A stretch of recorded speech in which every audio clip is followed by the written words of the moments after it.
Hey everybody, welcome back to the show. Now you can tell us who's who on the couch next to us. Drew, Jonathan, the Scott brothers, the Property brothers. I have to check. Yes. Yeah, you're Yeah. Whew, Thanks for having right us. there. They're joining us. These guys are nominated for a couple of Leos. They're presenting at the Leos. What do you got there, boys? We brought you, this is actually the celebrity presenter gift bag. Yes. I brought one, snagged one for you guys to take. Yeah, I didn't know this was for us. This has a really expensive hairdryer in it. does. I'll fight you for Actually, it. Fiona, what we were told is we're supposed to give it away to the viewers. No, but we're not. No, it's going to be minus the hairdryer. She watches the show after you tape it. So what'd you get she's for a viewer. us? Awkward. Boston Pizza water glasses. Congratulations. How did you know? Boys, congratulations on the nomination. Thanks. Well earned, first of all. Yes. And you guys are in production second season, right? Yeah, we actually, yesterday was the first reveal of episode 1 for season 2. Nice. It's going to look nice. Tell the folks at home about Property Brothers. Yeah. Property Brothers, it is W Network's latest real estate renovation design show, and it's on HGTV in America. And we basically find people their dream home, but we find them a real fixer-upper, and then Jonathan turns it into their dream home. Well, Jonathan, how tough is it to go through this process with people when they are purchasing a home that doesn't look like the ones in the designer magazines? Well, the ones we're looking at right now, yeah, these are all, the amazing thing is we've already done a full season and people still don't believe I can do this. I'm not lying to people. Like, this is actually what I do. There's 13 episodes to watch. Go buy the box. Here's my set resume. And then come back. So no, it's great. And so our first reveal yesterday, we got Waterworks, and it was awesome. The family didn't think we could do it. They were really in dismay because the place was disastrous. It actually had no walls, no floors. You could see through to the basement. Like, the place was a shell. It was really gross. And so the final product, I love that we you could do have that just to put people. walls on it and they were happy. Can I blow a little more smoke? Because the other thing that you guys do, which is amazing, first of all, in these shows, and second of all, in the industry, is you're really good with the budgeting. Like, I mean, you guys kind of nail it, John. Oh, sorry, John. I'm a number guy. Drew, are you the number guy? Or because I always think of the contractor, right? Because Okay. contractors love to spend Let's do more that, money. because I'm there during the whole process, and that's a good contractor is not just there to give you the final product, but he's also there to make sure that you aren't financially crippled at the end of it. So yeah, my job is to stay on budget.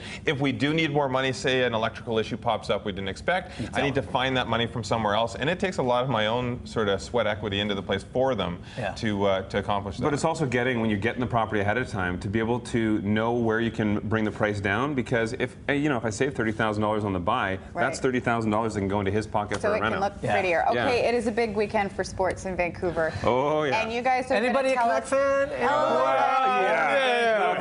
Tell us what a fan cave is and what we're talking about. Well, everybody wants a man cave, right? Yeah. But that's not enough. If you're a real diehard Canucks fan, you need a fan cave.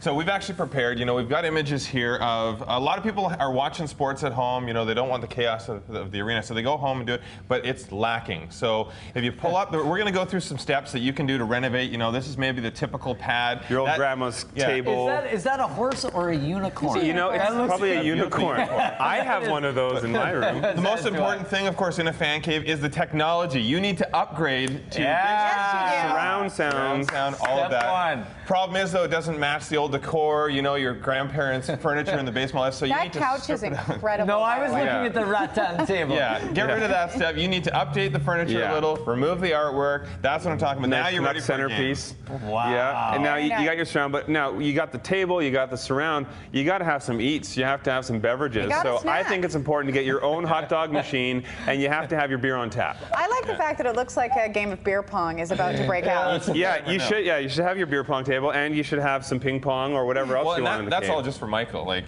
honestly, A hot dog machine. I would do that. I love it. It's handy. Dangerous though, because you have all those drinks and everything, and then you might miss some of the game. You got to run to the bathroom. So you know what? Why not No, slap in there a little? You're not. I'm not a fan of the urinals on the wall. Jonathan may like that, so I would say get rid of those. Maybe put up some paraphernalia. Get some, I'm Canucks with you jerseys on up that on one. the wall. But you can't pee on paraphernalia. Well, No, it says run you. outside. Most important thing though, guys would agree with me. What is the most important thing? You need to have a hot person to serve those beer and drinks. I like that you changed it to person right at the end. Well, that's what I want to say. Person. Because this is catering to the guys' man cave, but for the girls, there's a lot of Canuck fans that are girls. We have something for them too. You need a hot guy.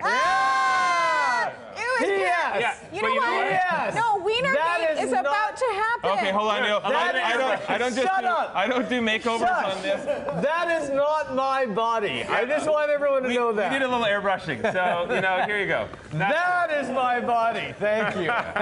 Yeah, you know what? When I grabbed that You know photo what? with If the hairy that's chest, delivering my pizza, I don't want the sausage. Yeah. There might be a little hair in your pizza. Let's just say that's served after all those drinks are finished. I knew the disclaimer would come when we threw the hairy chest on your face there. So yeah, That not was his body. horrendous. This is the fun thing though with the show. We get a lot of requests nowadays. People want rooms like a fan cave, a man cave, or they want a movie room or something like that. So this is where I have fun because I love designing these kind of rooms. How surprised are people by what they can actually get? I mean, that's the shocker when you watch the show with you guys is, first of all, when you buy the actual house, usually it's not a stunner. But then when people see, like, it's a mindset, isn't it, I guess? It is. Well, I mean, people, they'll take advice from some uncle that doesn't know anything about real estate. Which they do all the time on your show. Yeah. Oh, and we get all the time, they're like, no, my uncle says you can't do that. And John's like, oh, because I've been doing this for 15 years. Okay. But that's the thing, that, you know, whether they can afford it or can't afford it, Jonathan will show them the best ways, that there's things they can do to save money, and then he can finish. How to make your buck stretch a lot farther. Yeah. That's my job, too. I know how to make that buck stretch farther. Jonathan, do you ever get totally perplexed, though, when you see something, when you've got a house that's a shell that's just gross, as I think you used as the word? Do you ever just go, what am I going to do here? Not necessarily. Like usually, and we're on the same wavelength. I walk in and instantly my mind starts creating. I'm a very, very visual person. I like to see that. What perplexes me though is what decisions sometimes that clients make. We went into one home that we wanted to open up. It was going to be beautiful, huge home, and they said, no, we want it closed off. You couldn't even pass each other in the hallway. It was so narrow. And that's how they wanted it. In one of the episodes, John and I were actually trying to walk through the hall. Whiskers by any chance?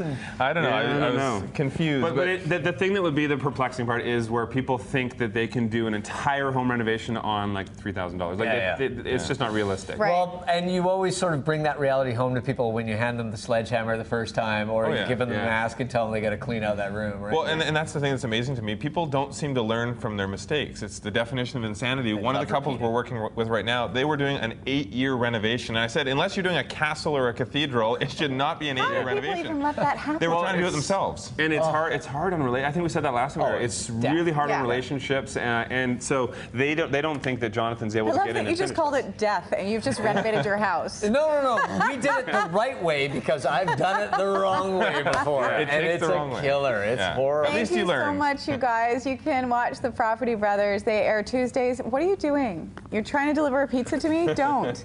On the W Network, 10 o'clock. Make sure that you check it out. We're going to take a quick break.